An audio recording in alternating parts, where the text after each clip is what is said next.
My mother was loosely affiliated with a cult. She was complicit in our abduction.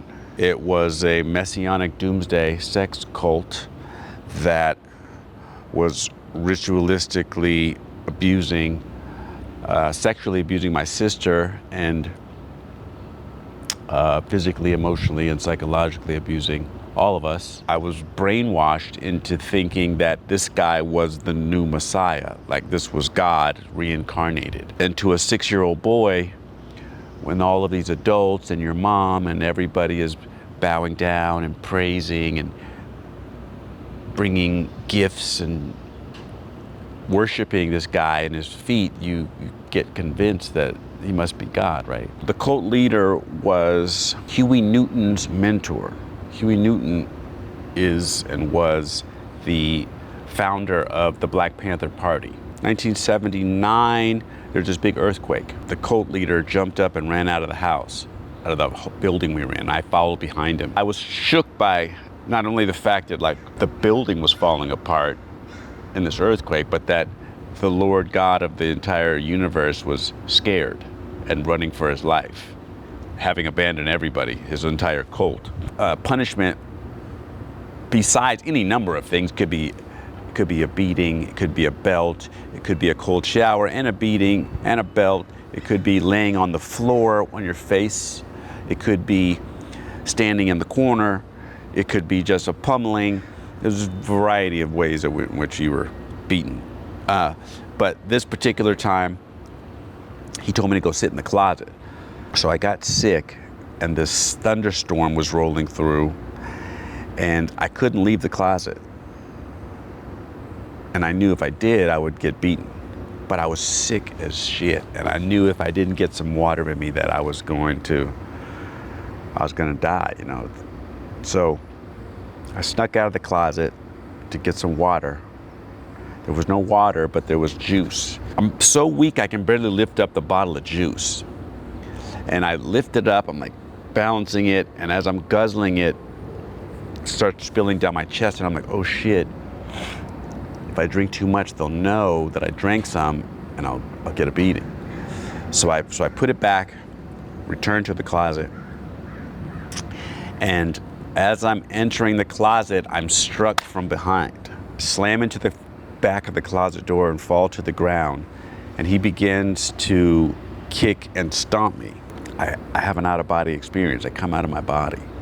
As I come out, I can't feel the pain anymore, and I felt a sense of peace, of calm, of quiet, and I realized like nothing that they could do to me or my body, they couldn't touch this place. I had discovered this place that they were not in, and nobody was in, and it was solely me. And I was like, they're trying to break me, but they can't break me. They can't get to this thing inside of me, my spirit. I don't care what they do to my body, and I don't care how they mistreat me. I'm gonna survive, and I'm gonna make it back to Berkeley. Somehow, someday, some way, I'm gonna make it, and this place that they're trying to get to is invincible. When you look back on that child that you were, when you were part of the Messianic Doomsday cult and you're taken advantage of, do you look at that as you, or do you look at that as somebody else? What parts of that boy survived? It's all there. It's all there. The hurt is there, but I just have a different relationship to it. It doesn't own me, it doesn't rule me. But there are times I cry because of the sadness of what happened. And when I got to a certain point, you know, it's funny, this is like the shift in my son's mother and I had a tumultuous relationship. But the shift in our relationship where it began to heal and become a really beautiful thing, which is what it is now, was when I no longer was trying to battle her. And in this one conversation, I just started crying. And I realized all the anger and all the upset and the vitriol and the vengeance, it was sadness. I was hurt. Can we ever really overcome these toxic beliefs that we develop when we're a child and our brains are malleable and we're exposed to the negative externalities of our life? Yeah. Or can we only subordinate them to our logical comprehension? No, you can overcome them by rigorous work, rigorous intention, but attention on your intention. And every one of us has that inner strength that I found on the brink of death. It's in us all. We just don't know it yet. And it hasn't been called on yet. But it's through the pain and through the suffering and through the hardship and through the challenges and through the heartbreak that we find what we're made of and who are you as a man. And you don't find it when shit is easy. You don't find it when you're just coasting through life or when you don't have any challenges. To anybody watching this who's struggling to endure their negative circumstances and is degenerating into cynicism, what would you say? Give yourself a break. Stop being so hard on yourself. I know that. I know you're hard on yourself and you're beating yourself up and you're talking shit. And that's why one of the principles I taught my son is beware of your inner dialogue. What you're thinking, what you're telling yourself, because that becomes your truth and your reality. So you have to rewire that. And again, it takes attention to your intention. You have to be hyper-focused on, I'm not going to let my past dictate my future. And there are strategic, methodical exercises that you can do every day to get a grip on it. Here's an example. Every day I wake up and I say this to myself: what are you thankful for? And I say, I'm thankful for my health. And I say, what about that makes you thankful? And I say, well, I'm thankful that my liver, lungs, kidneys, organs, heart all work in perfect unison. I can run, jump, dance, sing, hop, skip, roll, tumble, play, kick, punch, make love, excrete, all healthy. I'm in great shape, and I'm very thankful for that. What else are you thankful for? I'm thankful for my son, his beauty and handsome and innocence and his ability to learn and grow, and he's all there. What else are you thankful for? I'm thankful for my family, for my sisters, for my dad, for my mother who's gone now, for my brothers, and all the lessons that I've learned. All right, what are you happy about? I'm happy about my job. What about that makes you happy? I'm happy that I can provide for my son and provide a good living for myself, and I don't have to worry about survival, but I'm thriving. I'm happy about that. All right, what are you excited about?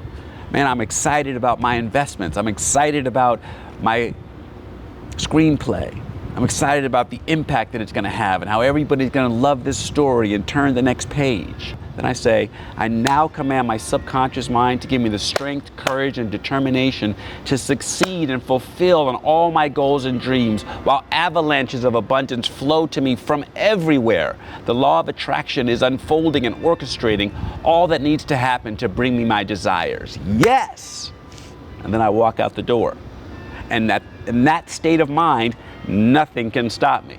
There's nothing I can't face. There's nothing I can't handle. There's no person that wouldn't love to have a conversation with me. And if you set your intention, and if you get to work on doing it, and if you devise and design a structure and a strategy for disassembling the old way of thinking and reassembling a new way of being, that you are the architect, you are the writer, you are the star of your story. Are you going to be the hero, or are you going to be the villain? Yeah. Are you going to be bitter, or are you going to be better? Are you going to be an example, or are you going to be a warning? It's up to you. You have the choice. And that's the beauty of being a human at this time in life, in history. You have the option. You know, there's that saying, I think, therefore I am. I say I choose, therefore I am. Because I choose everything. How I feel, what I eat, where I go, how I respond to the guy that cut me off, how I respond to the cult leader who I've seen, or his kids who I see walking down the street, or the woman who tortured me and made me do nasty things when I was too young to be doing them. And I see her. How do I relate to that? I decide. Because I'm thankful and I'm grateful and I'm empowered and I'm the master of myself. And you know what?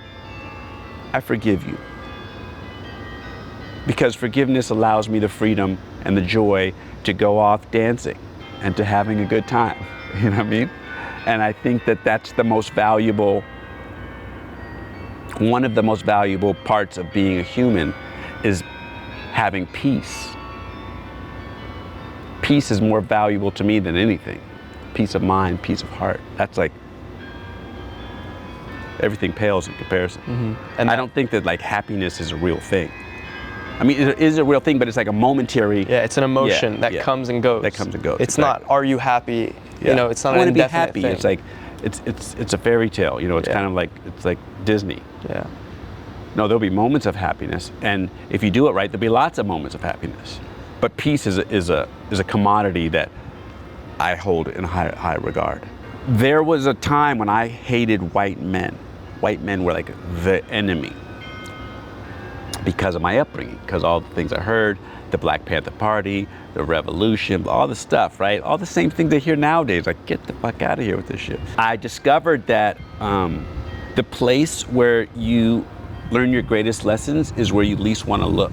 I seen this fucking square looking white dude, and I was like, you know what? I'm just gonna listen to this guy for a second, see what he has to say. Like, maybe it's something I could learn.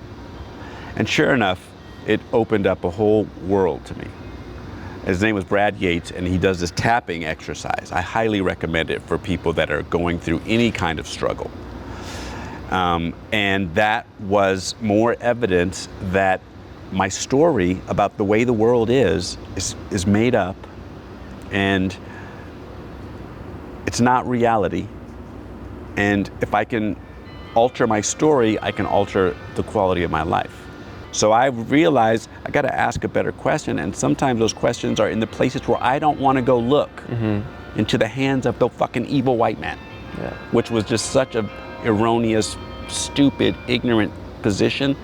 None of us are beyond reproach, and we all are flawed, and we all need forgiveness. I need forgiveness. I've done some dirt, and I need forgiveness for that. And I hope that whatever has brought me into this world will see that I'm trying to give forgiveness to those that trespass against me, and I want to ask for forgiveness for the people that I've hurt.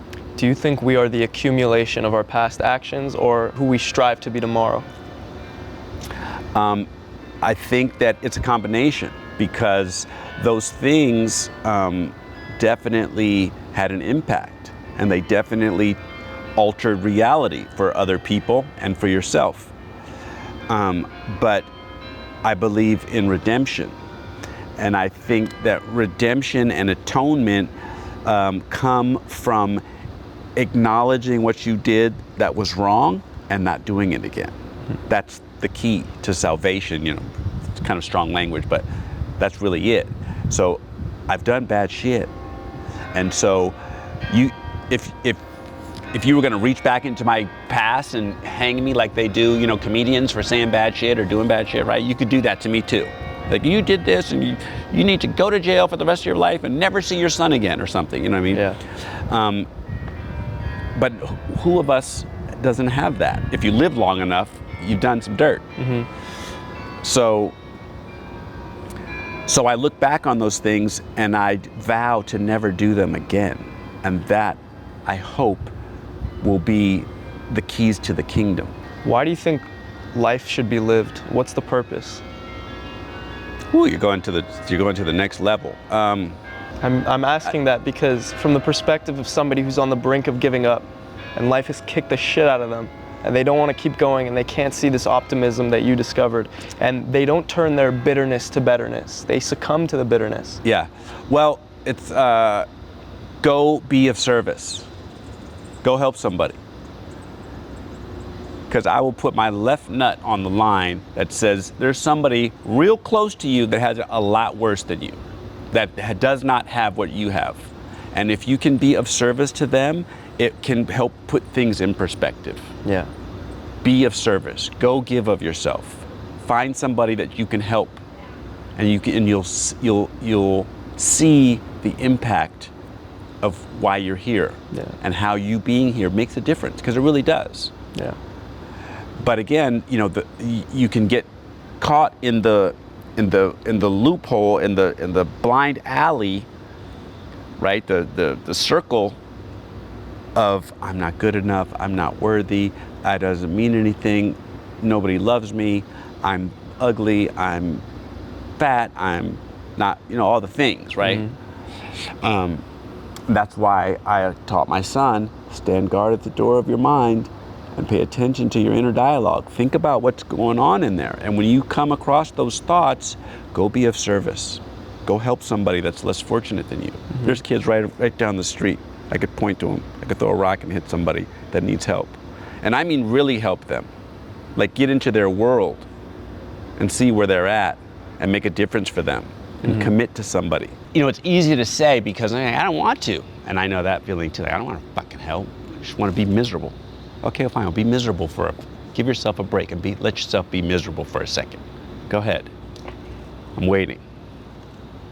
Okay, you're done now. Let's go get back on the horse and go get back to it.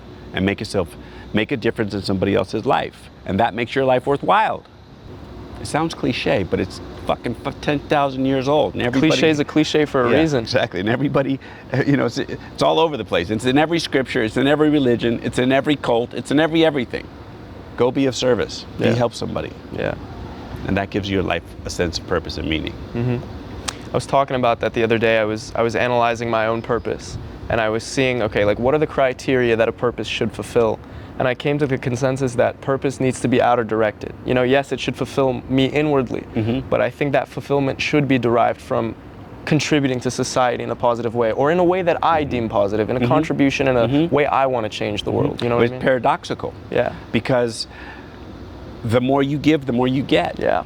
And so you think that you're being selfish, but really, right? And so it's like you think you're being selfless by giving, but exactly. I helped a lady with her groceries the other day. She had this big bag of cat food, and I was like, "Oh, let me give you a hand," She was like, "Thank you so much." Yeah.